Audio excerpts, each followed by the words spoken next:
राज्यामध्ये सध्या स्थानिक स्वराज्य संस्थांच्या निवडणुकांची लगबग चालू आहे. मतदारसंघ निहाय जरी पाहायला गेलं तर प्रत्येक मतदारसंघात जे आहे ते वातावरण खूप तापलेलं आहे. यातच राज्यातली 2021 साली असलेली सर्वात मोठी ग्रामपंचायत जी आता नगरपालिका झाली आहे तीच म्हणजे अकलूज.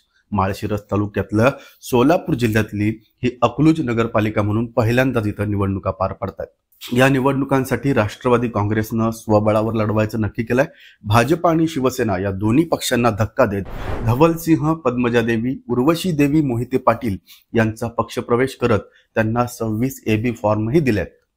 राष्ट्रवादीचे जिल्हाध्यक्ष आहेत उमेश पाटील यांनी याबाबत माहिती पण दिली आहे. आता धवलसिंह यांच्याच नेतृत्वात ही निवडणूक पार पडणार आहे. नगराध्यक्षपदासाठी दिव्यानी रास्ते यांचंही नाव एनसीपीनं निश्चित केलंय. मात्र अकलूजचं राजकारण जे आहे ते अजून तापल्याचं पाहायला मिळतं ते माजी आमदार राम सातपुते आणि विजयसिंह मोहिते पाटलांमुळे. अकलूज हे माजी उपमुख्यमंत्री विजयसिंह मोहिते पाटील यांचं होम ग्राउंड आहे.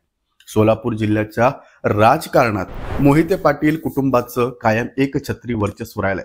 मग ते जिल्हा परिषद असो, जिल्हा मध्यवर्ती बँका असो, दूध संघ असो किंवा कृषी उत्पन्न बाजार समिती, यावर विजयसिंह मोहिते पाटील या नावाची जरब कायम होती. याच मोहिते पाटलांविरोधात आता भाजपने ही मोर्चेबांधणी सुरू केली आहे. पालकमंत्री जयकुमार गोरे आणि मुख्यमंत्री एकनाथ शिंदे यांनी तसं जाहीरही केलंय.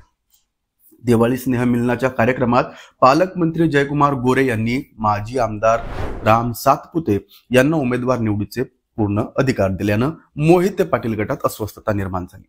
मुख्यमंत्री देवेंद्र फडणवीस यांनीही सातपुते यांना थेट पाठिंबा दिल्यानंतर रणजित सिंह, अर्जुन सिंह आणि शिवतेज सिंह मोहिते पाटील अस्वस्थ झाले होते. त्यांनी त्यानंतर मुख्यमंत्र्यांची भेट घेतल्याचंही कानावर येत आहे. मात्र आता मोहिते पाटील कुटुंब भाजपसोबत लढणार की सातपुतेंचं नेतृत्व अमान्य करत स्वबळावर निवडणूक लढवणार या शक्यतेनं मात्र अकलूजच्या राजकारणात रंगत निर्माण झाली आहे. अशातच आता धवलसिंह मोहिते हे विजयसिंह यांचे पुतणे आणि धैर्यशील आणि यांचे भाऊ आहेत. त्यामुळे आता एकाच घरात आपल्याला ही लढत पाहायला मिळते का हे पाहण्यासारखं आहे.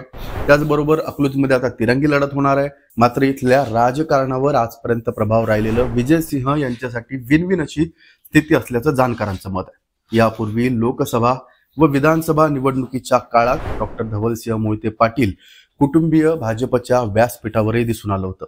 आता मात्र स्थानिक स्वराज्य संस्थांच्या निवडणुकीत ते भाजपला साथ देतील असं वाटत असताना मात्र अजित पवार यांची भेट झाल्यानंतर ते आता राष्ट्रवादीचं काम करणार असल्याचंही स्पष्ट झालंय. इथं राष्ट्रवादी शरद पवार पक्षाचे उत्तमराव जानकर आहेत.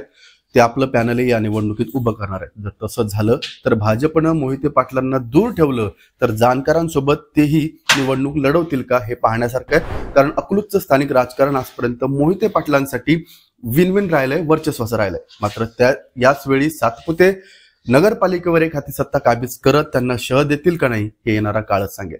पाहत राहा लेट्स अप मराठी. सोशल मीडियाच्या भाऊ गर्दीत विश्वासार्हतेने चकाकणारे नाव म्हणजे लेट्स अप मराठी.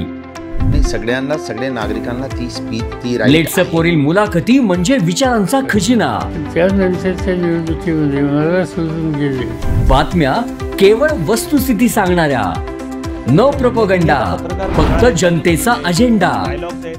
क्योंकि आने वाला कल जाने वाला है, जाने वाला कल आने वाला है. राजकारण, मनोरंजन असो की क्रीडा क्षेत्र, महाराष्ट्राची स्पंदने संवेदनशीलतेने टिपणारे माध्यम म्हणजे लेट्स अप मराठी.